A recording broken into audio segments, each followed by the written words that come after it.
Hey, what's going on? It's a beautiful day. It's a Tuesday. It's April 8th. It's springtime. We're starting a bunch of tomatoes today. Um, but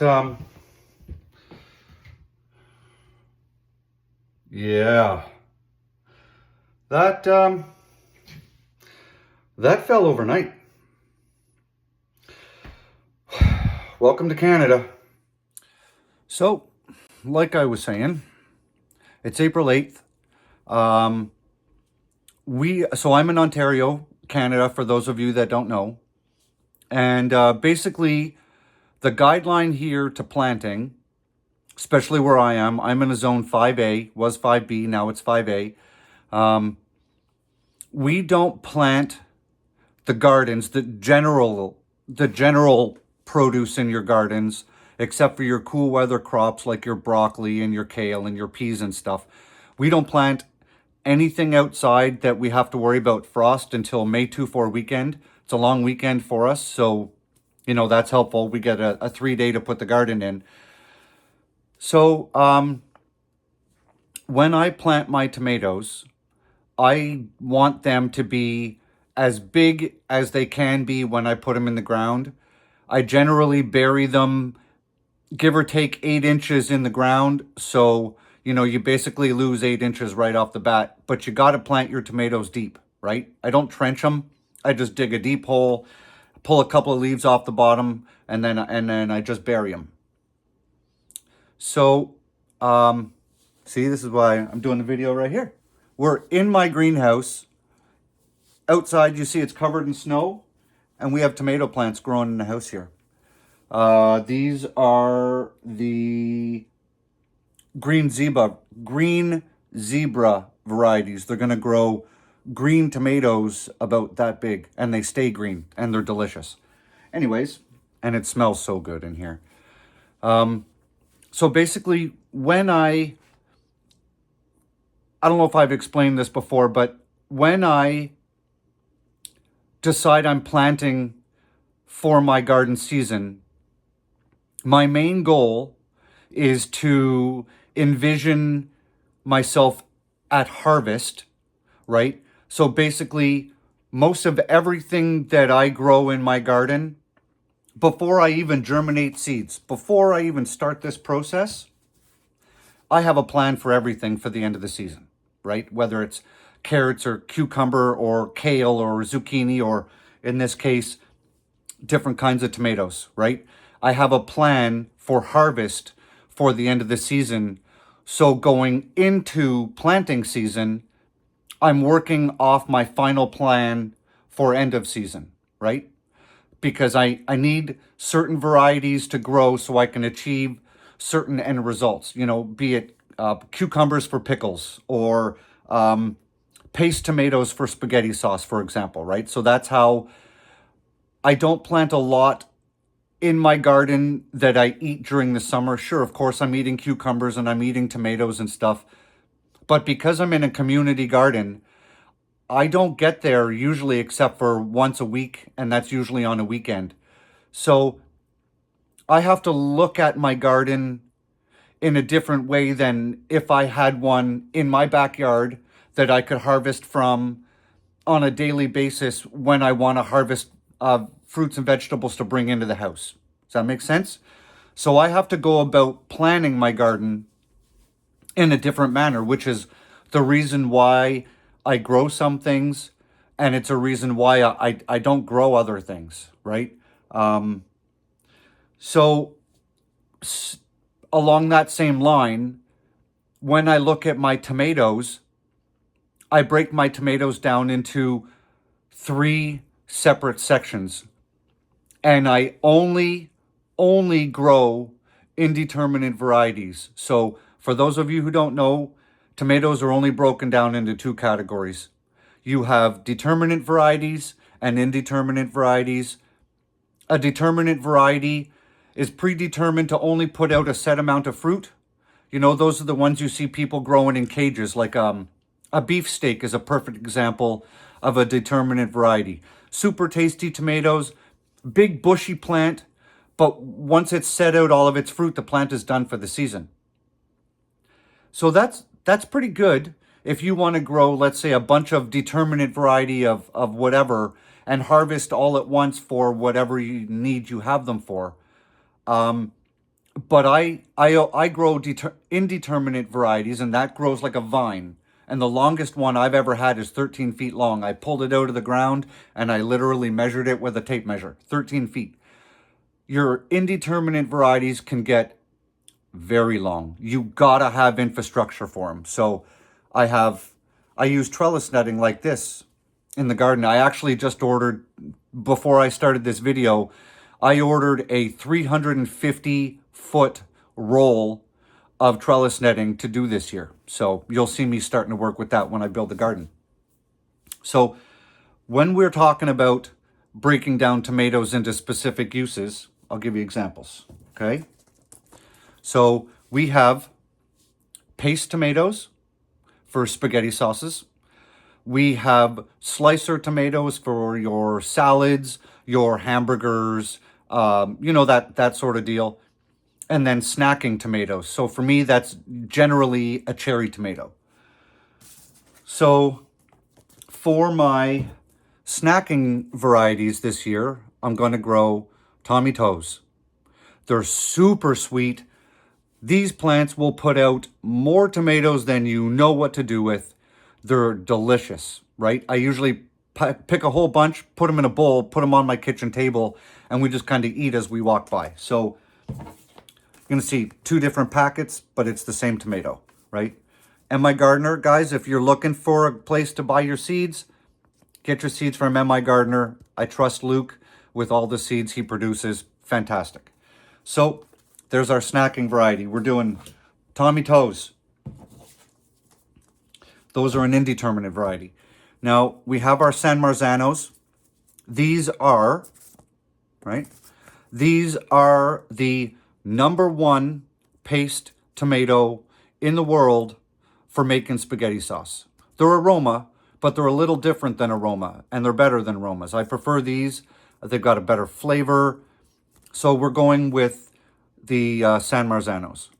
Now, these are a semi-determinate variety, which means they vine, but they never get big. You're looking at, give or take, 5 feet tall, plus or minus. So I still tie these up, right? I'll be tying it up to trellis netting like that. I do it every year. If you guys follow my channel, you know I end up with like a big tunnel of tomatoes. So we're doing the San Marzanos for paste tomatoes. For slicers, we're going to go with the mortgage lifters and the black crims.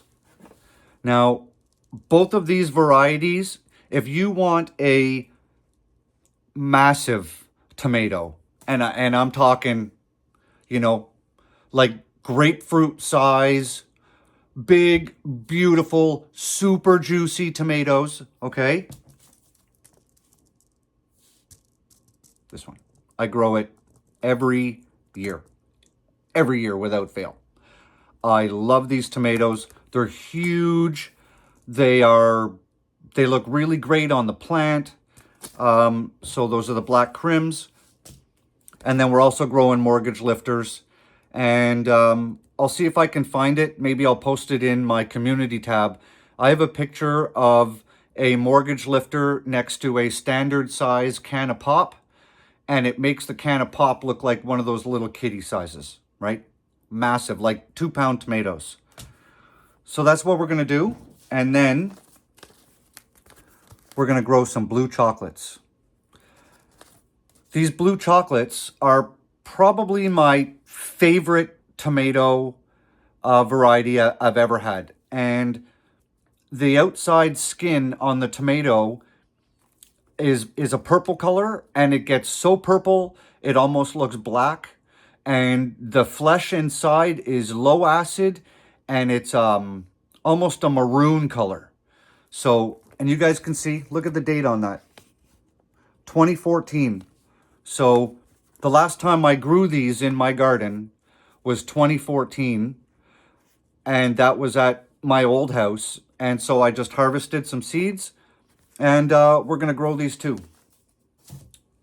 All right, let's put all this back up here. All right, so I'm basically just gonna show you guys how I start all my tomato seeds. It's really easy. If you watch my channel a lot, you're gonna know exactly where I'm going. So I'm going to be germinating all of these tomatoes in paper towel, moist paper towel, in Ziploc bags, right? So I'm always trying to learn new stuff, right? Trial and error. You guys know how it is.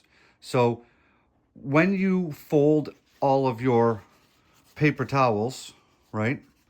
And then you're just going to put your seeds in here, put it in your Ziploc bag, moisten it down, right? Well, you're going to need to check on those tomatoes. And when you do it like this, hang on, let me fold this nicer so you can see I just kind of stuck it together. Got a better fold. There we go. All right. So you're going to need to check on your tomatoes, right? If you fold it, see, tight seam to tight seam, what can happen is it can get pretty hard to kind of be able to flip these open, right? So if you're going to do it this way, just bring it down 1/4 of an inch. Now you can easily have separation between your two layers. Makes it a lot easier to open up your paper towel, because then you can just open up your Ziploc bag, right? Pop your paper towel open, look at the seedlings, nothing happening, close it back up, zip your Ziploc bag, and move on. It's all about time saving, right? So here's basically what we're gonna do. Everything is labeled. I've labeled all the bags with a date, just so I can have an idea of when these started, right? So we've got Ziploc bags for all of them.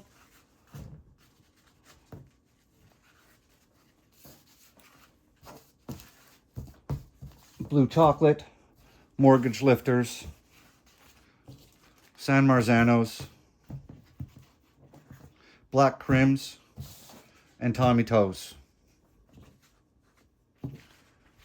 And all we're going to do is we're just going to put seeds in each one of these. All right, doesn't get any easier than this, guys. So we're going to do Tommy Toes for this demonstration, right? Just opened up the pack. We have our paper towel here, right? Because we folded it with that lip, right? You see the lip. So we want that lip down. All we're going to do, now this is where your pre-planning for your garden comes into play. How many cherry tomato plants do I want to grow, right? So this is where you have to start thinking. Because if you germinate a whole bunch of seeds and then you put those seeds in a grow cell, right? Like in one of those grow trays. And if you do, let's say, 30 cherry tomato plants, but you only plan on growing 5, that means once they've outgrown those trays, you're going to have to up pot them into, let's say, something like a solo cup. Do you really want to grow 25 extra tomato plants that you're going to have to water, monitor for pests, move around when it's time to harden off your garden?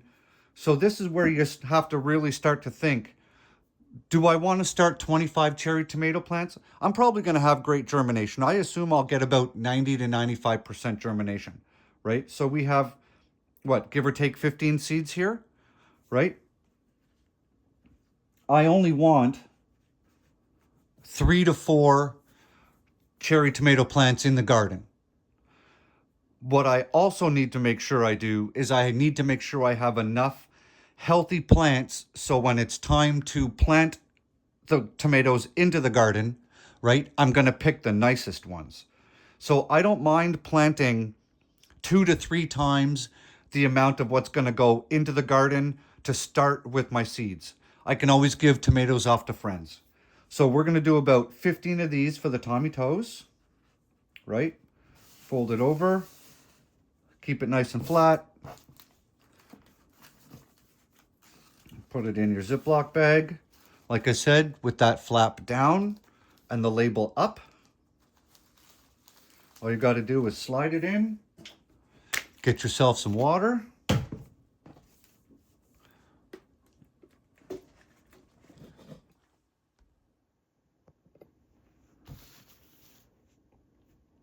And then basically I just open the flap, dribble some water in,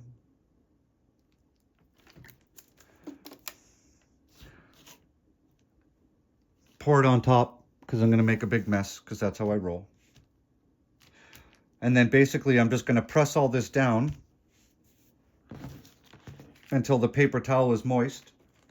And then I don't have to worry about the seeds moving. And then basically once the paper towel is moist and I know the seeds won't move, that's when I can realize or decide if I need to put a little more water in there. So as you guys can see, this is all dry. So all I need is just a touch more water. We're looking for moist paper towel, not soaking wet paper towel. So we just put a dribble more water in there, like that. Make sure it gets all the way down to the bottom of your paper towel. We're moist, but we're not wet. We don't have water. Sorry. Oh, we're zoomed in a little bit. There. We don't have water building up in the bottom of the bag. You guys can see, right? So that's that for this one. Now I'm going to do the rest. You guys don't need to watch me do the rest. But here's the most important part of what you do after all this is done.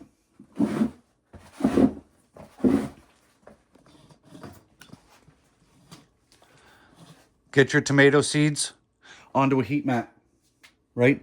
You want your tomato seeds between 80 and 90 degrees. So I've got a heat mat here. I've got a couple of weed seeds germinating. Alma paprika peppers, they're germinating. I probably need to plant a few more of those today, right? And then all we're going to do is we're going to take the rest of the tomatoes after we bag them up, put them right there. Keep them warm, and within 2 or 3 days, these will be germinated, and then they're going to go into grow trays. So it's not too complicated, guys. So I'll finish up the rest of these tomatoes, and we'll just show you the end product. Everything's done. Only took a few minutes, right? And if you're wondering why I don't start directly into grow trays, it's because I just planted like 100 seeds here. And if I was going to plant them into grow trays, I would be putting 2 seeds in each, which would double up the amount of seeds I'd need and double up or triple up the amount of grow trays I would need to start all of these tomatoes. So we do it this way, and then we only need to plant the ones that are healthy and germinated, and then the other ones we're not even going to worry about. That's why we always start a little extra more, right? To plan for not 100% germination. And then out of the ones that do germinate, we'll put in grow trays. And then the ones that get planted in the garden are the best of the best from the grow trays, right?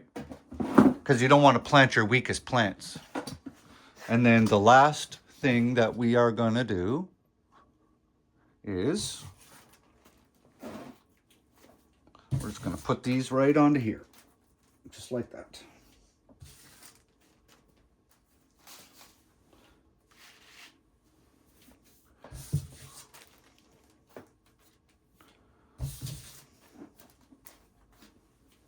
And that'll keep those. Oh, sorry.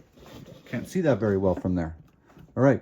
So that'll keep those nice and warm. And within a matter of a couple of days, those will be germinated. So when, as they start to germinate, we're going to start planting them. So we'll just pick up the whole tomato process in a few days. The nice thing about growing tomatoes is there are hundreds of varieties, right? Some are hybrids, some are heirloom. I only grow heirloom varieties because then I can harvest the seeds. But with tomatoes, you can literally grow any of them from white ones to red ones to purple ones, big ones, small ones, cherry tomatoes, paste, slicer, determinate, indeterminate, you name it. You can literally pick and choose your specific varieties of tomatoes for what suits your family best. So jump online if you don't have your tomatoes yet and go through some of those online seed catalogs and read the descriptions. Some of those tomatoes out there, I really want to grow. I just haven't gotten around to them. There's so many different kinds. So, grow good food. Smash that subscribe button and the thumbs up. You guys can watch me fill this whole greenhouse in here with all kinds of green stuff. And then we're going to put it all out in my 2,400 square feet of garden. So, hope you guys like this one. It's that time of year. Get your tomatoes started. I'll see you in the next video.